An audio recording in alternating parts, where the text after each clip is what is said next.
بسم اللہ الرحمن الرحیم والصلاة والسلام علی سید الانبیاء خاتم النبیین شفیع المذنبین محمد صلی اللہ علیہ وسلم۔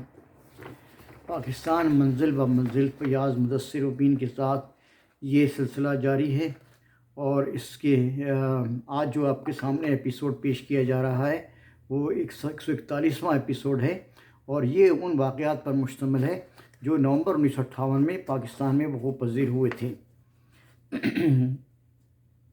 نومبر 1958 کی سب سے بڑی جو خبر ہے وہ پاکستان کے صدر اسکندر مرزا کی جبری لندن روانگی ہے۔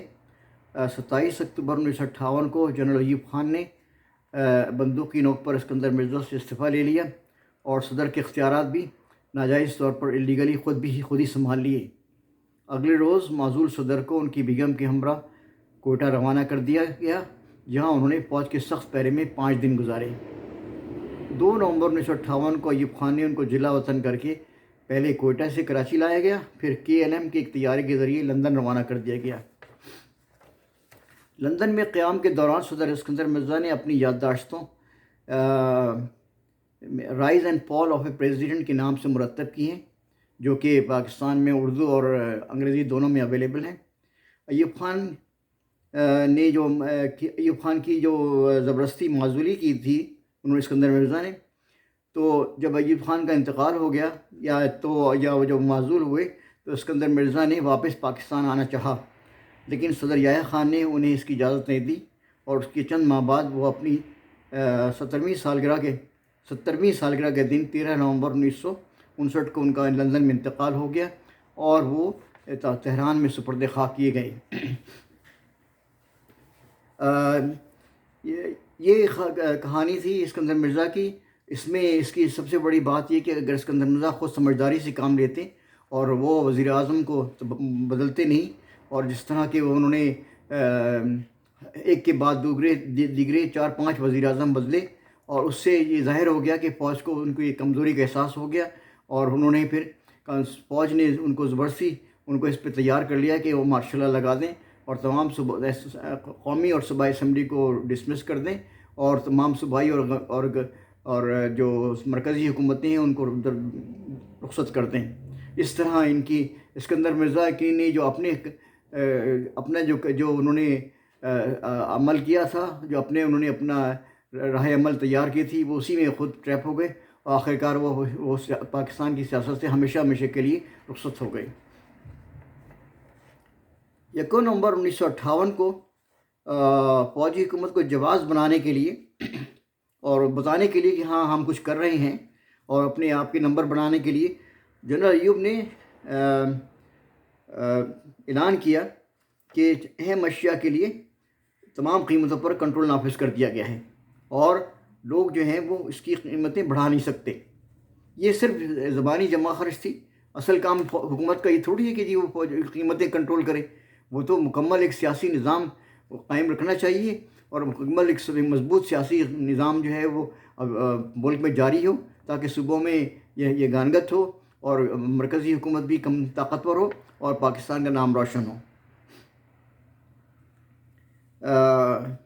2 نومبر 1958 کو مغربی پاکستان کی گورنر اختر حسین نے الحمرا لاہور میں پاکستان نیشنل آرٹ گیلری کا افتتاح کیا۔ 5 نومبر 1958 کو اظہر خان کو ترقی دے کر ایئر مارشل بنا دیا گیا۔ وہ پہلے وائس ایئر مارشل تھے، اور ان کو 5 نومبر 1958 کو مکمل فل ایئر مارشل بنا دیا گیا، اور پاکستان ایئر فورس کے کمانڈر چیف مقرر کر دیے گئے۔ 6 نومبر 1958 کو کینیڈا نے پاکستان کو $20 لاکھ گندم کی دینے کا وعدہ کیا۔ پاکستان کی یہ ہے کہ فوجی حکومت کو یہ توجہ دینی چاہیے تھی کہ اس طرح گندم کی کاشت بڑھ سکتی ہے، وہ کیسے پاکستان کو زرعی طور پر اور خوراک میں خود کفیل ہونا چاہیے ہو سکے، بلکہ وہ دوسرے ملکوں سے گندم لینے کے تیار تھے۔ 7 نومبر 1958 کو غلام فاروق کو مغربی پاکستان وابڈا کا چیئرمین مقرر کر دیا۔ وابڈا جو ہے اس کا پورا نام Water and Power Development Authority ہے، اور یہ پاکستان میں دو وابڈا تھیں، ایک East Pakistan Power and Development Authority थी और दूसरी West Pakistan Power and Development Authority थी। और ये पाकिस्तान में इरिगेशन वाटर और बिजली की सप्लाई का और बिजली की फरहमी के ज़िम्मेदार थे। जनरल अयूब खान ने अपने ख़ास आदमी कर्नल नवाज़ अली को अपना मिलिट्री सेक्रेटरी मुकर्रर कर दिया, जो कि हकीकत में वो हुकूमत चला रहे थे। 8 नवंबर 1958 को जमील हुसैन रिजवी को मगरबी पाकिस्तान का एडवोकेट जनरल मुकर्रर कर दिया गया। 12 नवंबर 1958 को हुकूमत पाकिस्तान ने गिनी की आज़ाद हुकूमत को तस्लीम कर लिया। गिनी एक छोटा सा मुल्क है अफ्रीका में और मुसलमान अक्सरियत का मुल्क है, और वो आज़ाद हुआ था 12 नवंबर 1958 को। 15 नवंबर को जनरल अयूब ने मोहम्मद शुएब को, जो उनके ख़ास आदमी थे, वज़ीर ख़जाना का वज़ीर संभालने का हुक्म दिया। 19 नवंबर को चाटगाम मेल का मालगाड़ी से तसादम हो गया, जिसमें 17 अफराद हलाक हुए और 50 ज़ख्मी हुए। फ़ौजी हुकूमत ने कोई नोटिस नहीं लिया और रेलवे का निज़ाम बेहतर कराने की कोई कोशिश नहीं की गई, और ये इस तरह हादसात होते रहे और बहुत खौफनाक हादसात भी बाद में हुए, और फ़ौजी हुकूमत पर बरकरार रही। फ़ौज की हुकूमत बरकरार रही। 21 नवंबर 1958 को हट्टा में जेल और कोटरी में टीबी सैनिटोरियम और हैदराबाद में टीबी के अस्पताल का इफ्तिताह हुआ। ये सारे तीनों प्रोजेक्ट जो है पुरानी सिविलियन गवर्नमेंट ने बनाए थे और उन्होंने मुकम्मल किए थे, और ये उनकी किस्मत है कि फ़ौजी हुकूमत आने के बाद वो उनका इफ्तिताह किया गया।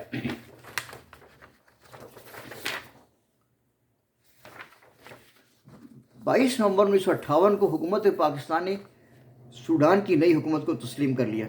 सूडान एक अफ्रीकी मुसलमान मुल्क है और वो 1958 में 22 नवंबर को आज़ाद हुआ था। उस वक्त ही हुकूमत पाकिस्तान ने इस्लामी मुल्क सूडान को की नई हुकूमत को तस्लीम कर लिया था। 26 नवंबर 1958 को जनरल अयूब ने सारे मगरबी पाकिस्तान में खुसूसी फ़ौजी अदालतें दोबारा कायम कर दी। ये बड़ा अफसोसनाक बात है कि अदालती निज़ाम मुकम्मल तौर पर सिविलियंस के हाथ में होना चाहिए, उसका फ़ौज से कोई ताल्लुक़ नहीं। फ़ौज अपने अपने अपने प्रोफेशनल कैरियर पे, अपने महारत पे, अपनी उसकी एक्सपर्टीज़ पे तवज्जो दें और मुल्क के दफ़ा के लिए कोशिश करें, ना कि वो अदालतें कायम करके चोरों को और बदमाशों को सज़ा देने लगें। ये उनका काम नहीं है हकीकत में। 26 नवंबर 1958 को ही मशरक़ी पाकिस्तान में पब्लिक सेफ्टी आर्डीनेंस का निफाज हो गया। ये चल रहा था पहले से, तो ये फ़ौजी हुकूमत ने उसको भी कंटिन्यू कर दिया। पाकिस्तान और अमरीका के दरमियान 24 नवंबर 1958 को ज़रिए अजनास की फराहमी का माहिदा तय पाया।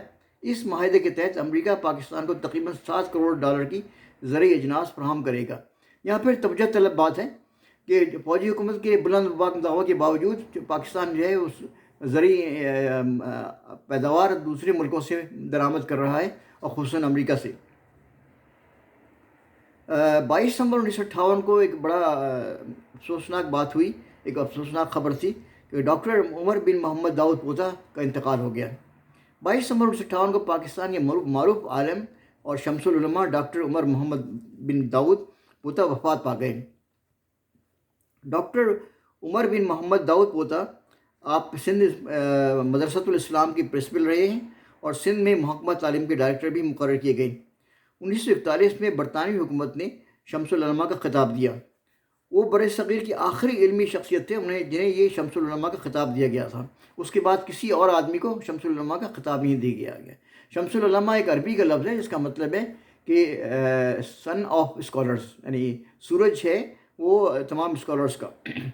डॉक्टर उमर बिन दाऊद पोता का सबसे बड़ा कारनामा सिंध की 2 मशहूर तवारीख़ें जो चचनामा और तारीख़ मासूमी के नाम से पब्लिश हुई हैं। डॉक्टर मोहम्मद दाऊद पोता कराची में वफ़ात पाई और भिट शाह में शाह अब्दुल लतीफ़ के मज़ार के अहाते में आप आसूदे खाक हैं। ये वाक़यात मैंने आपके सामने नवंबर 1958 की पेश किए। मेरी दरख्वास्त है सामीन से और नाज़रीन से कि वो इसे ख़ुद वॉच करें, इसको सब्सक्राइब करें, इसको प्रोपगेट करें और इसको डिस्ट्रीब्यूट करें, ताकि पाकिस्तान की इत्तला, पाकिस्तान की इंफॉर्मेशन और पाकिस्तान की बेहतरी और पाकिस्तानी फलाह का प्रोग्राम का पैगाम घर घर पहुँच सके। अल्लाह तबारक व तआला पाकिस्तान की हिफाज़त फरमाए। पाकिस्तान पाइंदाबाद।